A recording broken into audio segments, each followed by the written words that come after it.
Zena Smith was born in 1868. She is Tayonita and Eric Smith's second child.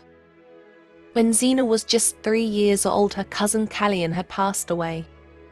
She was far too young to understand what death was. She didn't know why her friend wasn't coming back.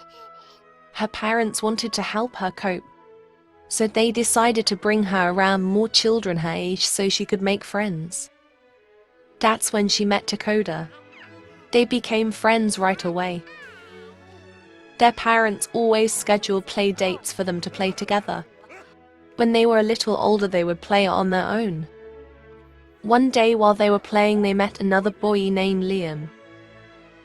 The three of them would become the best of friends. The trio would be inseparable for several years. There was nothing they wouldn't do together. As they grew older, feelings were caught. Dakota had invited Zena out on a date. It was the most romantic night they've ever had and the start of a beautiful relationship. They started spending more time together without Liam. When he noticed them together, he gave them space. Zena and Dakota were very happy together. But after several months together, Dakota's grandmother fell ill. Since his mother passed, it was his responsibility to care for her, so they would spend some time apart. While he was gone, Zena decided to visit Liam since it had been months since she'd last heard from him. She apologized for neglecting their friendship all that time. That's when Liam confessed his feelings for her. Although she was surprised, Zena admitted to having feelings for him as well. Despite their confessions, they agreed to remain friends. They talked by the fire all night.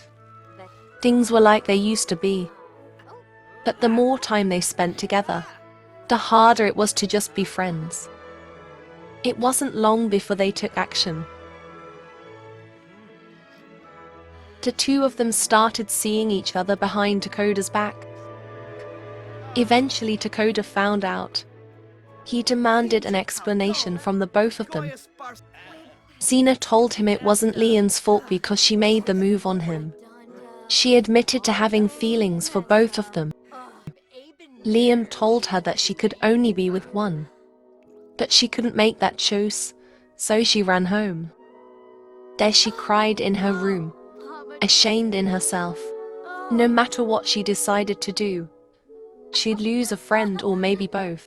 She's known both boys for so long, she couldn't just choose one and move on. She loved them both more than anything.